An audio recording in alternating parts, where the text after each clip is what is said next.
Hello, dear friends. Monday, June 29, 2026.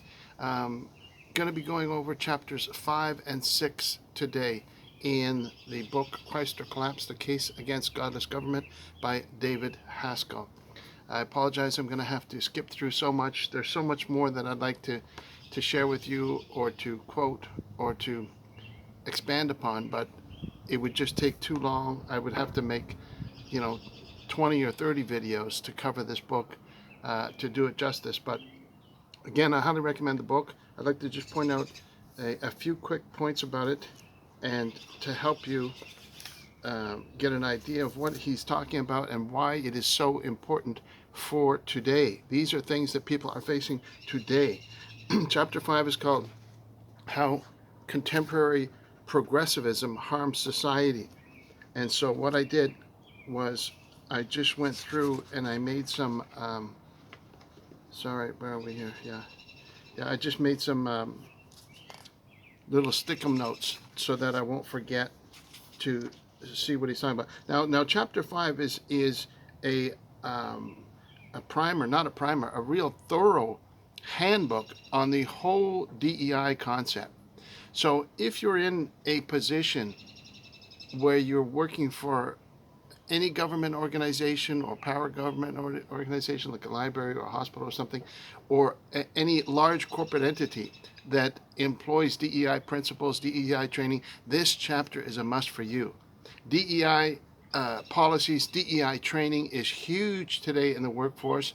It doesn't really apply to me because I'm retired, and so I don't have to deal with that. It would probably be impossible for me to have to navigate those policies because I've gotten old and stubborn and so on. But for the average person out there that may be involved working for a company that has to navigate DEI policy, I highly recommend you get a copy of Chapter 5, study it, read it, analyze it. It's too bad they couldn't make it into a separate video or documentary on its own to help people that have to deal with the DEI policies and why they are so often based on false premises. For example, on page 184, he talks about DEI being introduced into the military in the U.S. and with mixed gender units, men and women working together to try and, do weapons training or surviving tough situations and tactical movements, all those kind of things. The performance of those units goes down, so it makes it more difficult for them to succeed. And I would just add here, I think it would be similar for the situation with DEI policies implemented in police forces where they're hiring more and more women as police officers. I'm a bit of a fan of police videos, and so often you can see the performance of female officers, especially in critical violent situations, not being able to keep up with their male counterparts. I mean, those are based on factual studies, right? But that's just one aspect of DEI that jumped out at me that I thought it was quite interesting, the details that he gave on that. Excuse me. And it also extends to the corporate workplace. It says a Norwegian study found 40% of board seats held by women, the financial performance of affected companies declined over time. And that's a whole separate topic. But as I said, I'm just going to briefly go through it. And even just he reveals how crazy ridiculous that the DEI training has gone to where they reach points where they call it implicit bias or unconscious bias here on the bottom of page 186, saying that the tests that they did show that white people are innately and subconsciously racist. Even if they never say racist things, perform racist acts, or explicitly think racist thoughts, the scientific that they use says that they're implicitly racist. And they base that on the implicit association test called IAT test. And in fact, the makers of that test now say they make no claim for the validity of their interpretations. And they publicly admit that their work cannot indicate whether a person is or is not prejudiced, because they found that the methods that they were using to test were based more on familiarity, not any kind of implicit bias. And so he talks about the interpretation of these tests that these DEI experts have used to say, oh, this is scientifically proven. There's this implicit bias and unconscious bias, and even people saying things like all whites are racist. People come out and say that. People like he mentions user Kogali, saying that white people are subhuman. They can't even be anti-racist and all that kind of stuff. And he also talks about Robin DiAngelo. She was a famous person that was a globally sought-after DEI instructor. I would just add in here, if you haven't seen the movie Am I Racist by Matt Walsh, where he kind of debunks and ridicules this whole DEI anti-racism program, it's reached a point of absolute insanity. So again, it's not something I have to deal with, but if you do have to deal with it, this will equip you to know what it's based on, to know the facts behind the policy, to understand how those policies have developed and become popular and have been implemented throughout society today.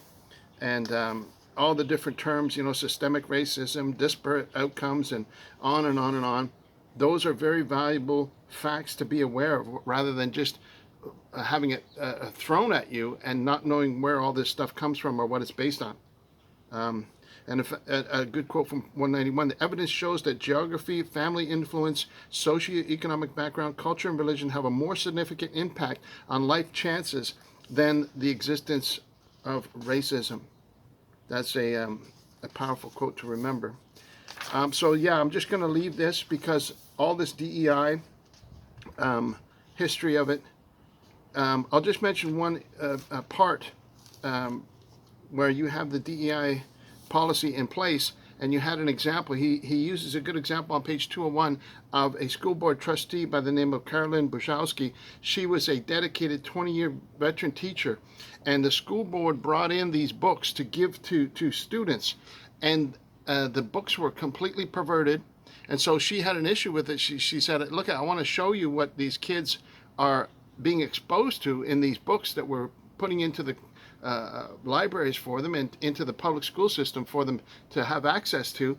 And she tried to read some excerpts of these books at a public school board meeting, one of those, public school board meeting.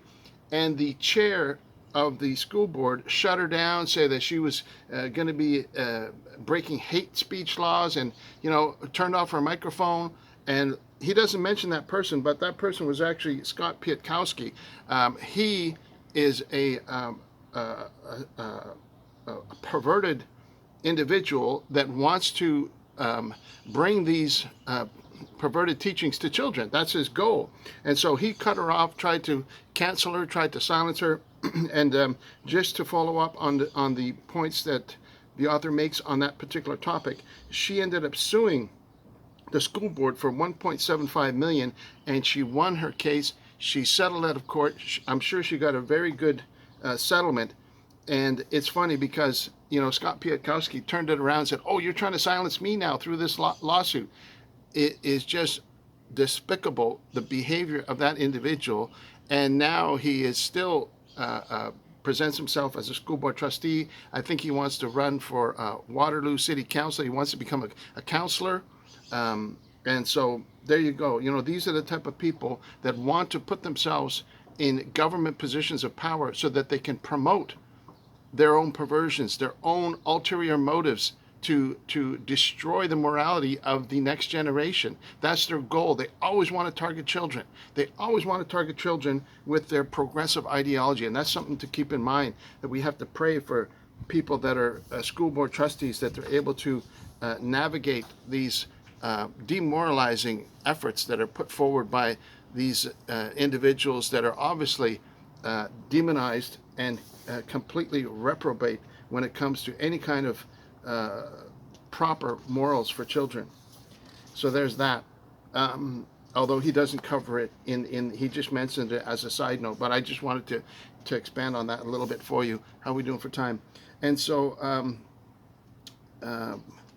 we're going to leave that for chapter 5. Very powerful chapter on the whole DEI arena, and very valuable and very well footnoted. Look at this, over 142 references, footnotes that you can have at your disposal at the end of the chapter. Chapter 6, classical liberalism, libertarianism, and social instability.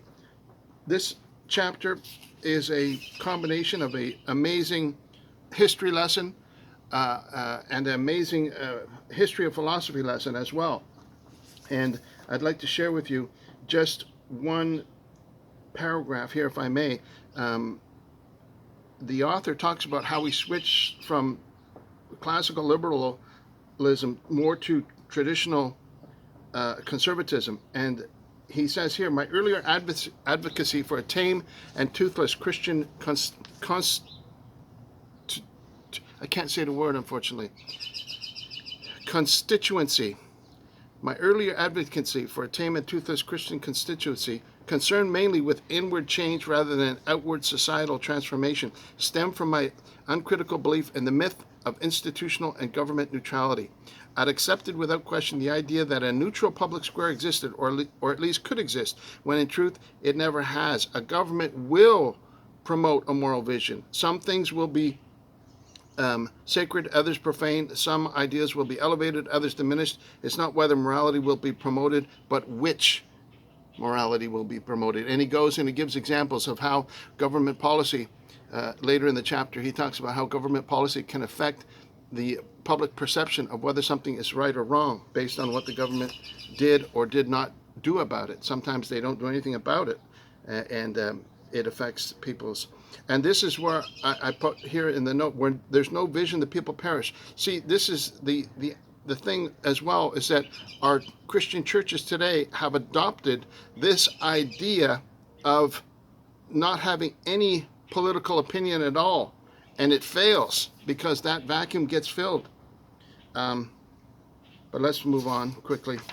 I'd like to share a little bit more with you before I wrap up this video, and I'm sorry to go on so long. And as you can see, I can't really do it justice. I mean, I can barely even read coherently anymore at my age, and I feel sad for the next generation because this would be inaccessible to them. Because if I may say, their attention span has gone down so low that they would have they have the attention span that was like 10 or 20 seconds. They can't read more than half a page without getting distracted or without losing their concentration. So imagine how difficult it would be for them to get through something like this. It's a shame that it can't be put into like a 20 video docu-series televised. Remember they used to have those video series like Carl Sagan, Cosmos, and every week you'd watch another half-hour installment or something, and they'd talk about space or mysteries with Leonard Nimoy, or these other kind of fact-based science or history-based shows, and you could watch it in a series of segments. I don't do any of this Disney or Netflix stuff anymore, so I don't know what kind of crap they're putting on there. But I'm thinking about back in the old days when they'd have a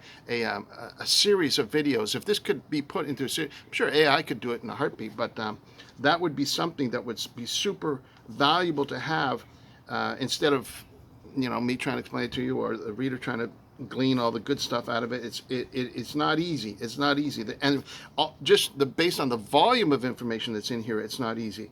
So yeah, he goes and goes through some classical Christian thinkers: Saint Augustine, Thomas Aquinas. I believe this paragraph from the bottom, page 233, is so powerful.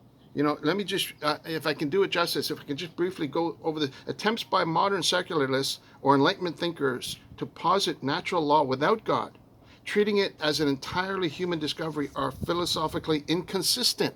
It just doesn't work.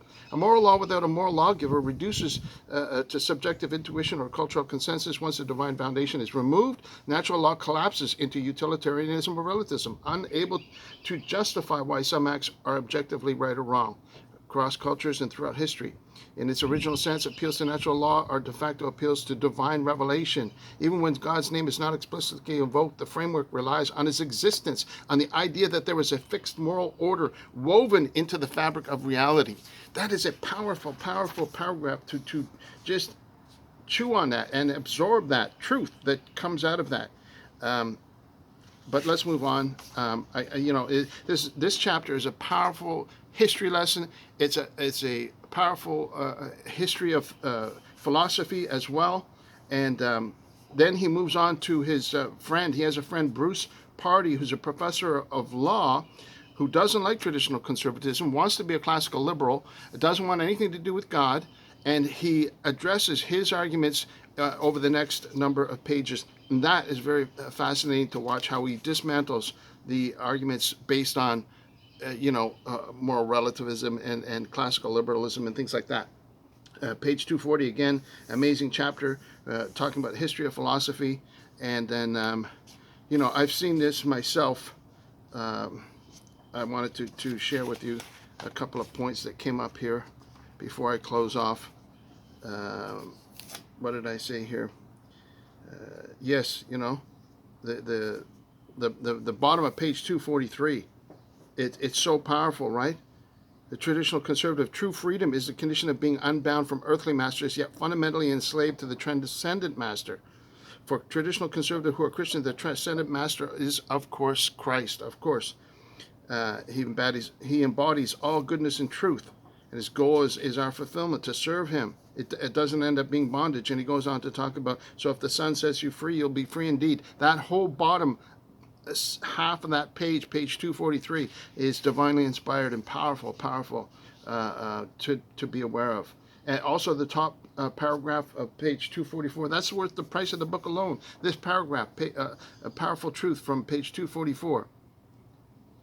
According to traditional conservatism and the Christian faith that underpins its principles, the person willingly enslaved to the transcendent good is simply refusing to live a lie. I refuse to live a lie. He knows that humans cannot exist in a neutral state of freedom, absent of any physical, psychological, or spiritual dependencies and allegiances. They will be bound to something. As such, the most rational and beneficial choice is to avoid dependencies and allegiances that can devolve toward corruption, and instead willingly link to the incorruptible. Yes, that's what we need to hear. We need to hear these things. He does an interesting anecdote between Bob Dylan and John Lennon. That's very interesting. And I would add how the life of John Lennon ended as well. It was quite remarkable. It follows the similar content. He talks about examples of today's classical liberalism. So important to see what's happened in places like Oregon and British Columbia, where they said, just let them have all the drugs they want and see what happens. You can see the absolute chaotic result that results from that. It's just an absolute disaster that results from that, right? They say, there's no moral absolutes. It's just your own interpretation. I've seen this myself. On the top of page 254, it says, moral absolutes are the correct ones because of the ones you and other classical liberals appeal to when your philosophy comes up short. When their philosophy fails, they do turn to moral absolutes. And I've seen this myself when dealing with atheists. I'll get a comment from an atheist. I'll look up his profile. It shows he's got an avatar of a demon with horns on it or something. And I say, you're a sick scumbag atheist. And he says, that's not very Christian of you. So they revert to the Christian value of right and wrong when I insult them, and deservedly so, based on the comments that they make and their just anti-God message that they have. And I turn around and say, you're sick in the head. They say, you're not being very Christian. So they try and hold other people to the Christian moral standard while they themselves mock it and try and repudiate it and try and hate on God and say, I'm not hating God. I have no awareness of God. They're the most insincere people you ever want to deal with, is to deal with an atheist. But let's finish that up for today, because I've already gone on too long. And so there's so much in here that is so valuable to be aware of, to study. History lessons, how these things developed after World War II, how these ideas of pluralism and relativism developed after World War II. They said, we got to, I like the analogy he does of fire. He says, if you have a fire, just because it once burnt down a town doesn't mean it's not valuable anymore. And he talks about having national pride, and people say, all national pride is bad because after World War II we have to get rid of national pride. No, it's good when it's used in its proper context and used in its proper time. But again, time doesn't permit me to expand upon that topic. But that's also an extremely valuable topic. He talks about the nationalism and why it was turned into this big bugaboo, and how it how it has been demonized and so on and so forth. But that's it for today. I got to finish this up.